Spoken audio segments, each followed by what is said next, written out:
Oh, dude, here's something that we were actually talking about. And I don't even think it was on mic. I think we were calling about it or speaking about it. But greatness stemming from insecurity. Do you remember when we spoke about this? About like seeking greatness coming from this um, maybe core feeling of insecurity, like maybe not feeling you're great Yeah. and like reaching Oh. it to Yeah, yeah, achieve yeah. or And prove it. keep going for it. Yeah. Yeah. So I mean, I just thought about that, and because when we spoke about it, we were talking about, are the people who always strive for more and more and more, the greatest, to be the best, for legacy and things like that, is that because they don't feel it already inside? Or is it because they do feel it inside and need to feel like, yo, I need to give the world this, right? But there are people who I'm sure are extremely happy and satisfied in life that don't chase greatness, right? But a lot of the times you hear about the people who did chase greatness not being happy or satisfied in life. Like Michael Jordan being an alcoholic and a gambling addict, right? Steve Jobs was a fucking asshole and was Mm. always, God rest the dead, of course. But I was very religious. That was very religious. I guess rest in peace is kind of no. Rest in peace is less religious. Rest in peace, all of that shit. But it's like all of these people who you hear, the billionaire Steve Bezos, all these people that are Donald Trump, constantly striving and achieving greater. You always hear the sentiment of like not actually being happy in life and reaching for some type of ambition that would cover insecurity. And we were kind of going into that over the phone and thought that would be interesting to bring up over the pod. So do you have any thoughts about that? Um. Well, I just think of it from like a film or acting Mm. perspective. Just as I was listening to an actor and director, Dennis Hopper. He was leading an acting class, and he was saying that the best actors are introverts. Mm. They're not extroverts. I mean, there are extroverted actors, but they're not the best. You Right. know, and it comes from um, being inside you and wanting to get out and knowing and wanting to know and learn about other people, but feeling stuck inside yourself to doing so. And I feel like that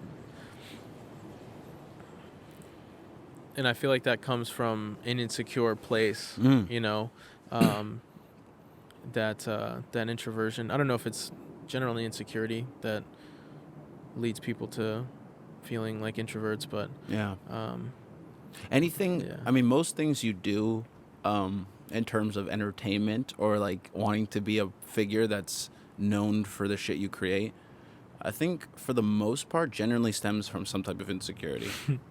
Because there are the most talented drummers we'll ever know, or saxophone players will ever know, that aren't striving to make it big in Hollywood, right? Or in the music industry or anything like that. They're just happy playing music. yeah, So it's like, what is the thing that separates? Because there's also, don't get me wrong, extremely talented drummers, saxophone singers, directors, artists, all that shit in Hollywood or trying to make it in the industry.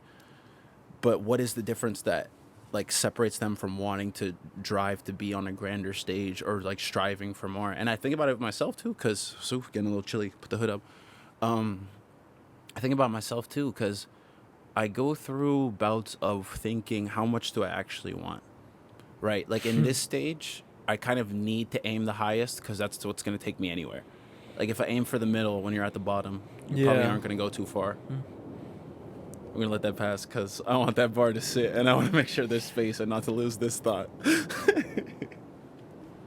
But yeah, when you're at the bottom and you aim for the middle, you're probably not going to get too far. So it's like you kind of have to aim high when you're on the grind and on the come up.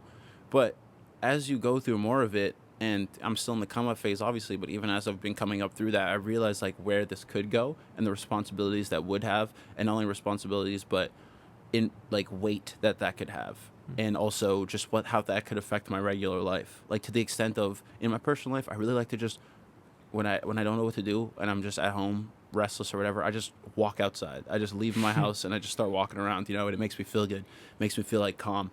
But if you get to a point where the second you step out in public, someone's trying to film you, right? Or their camera's in your face, or you This have any guy's type of recognizability, yeah. like that's what's gonna happen to you. So it's like you have to figure out what are you willing to give up personally for what you're gonna give publicly, Mm. right? When you do these things that we do that come through expression and yourself becoming known more, especially in an age of the audience knowing or thinking they have more access to you as a person, being a catalyst for them getting attached to you with the social media age and shit like that. So I don't know, man. When you think about aiming high, achieving any of that shit, trade offs between private life and what your public life could become. Does anything like that enter your mind? Don't really even think about it so much. What my public life would be like as far as cameras being in the way and in your face and things like that. Mm. Because I mean, I think about what it is for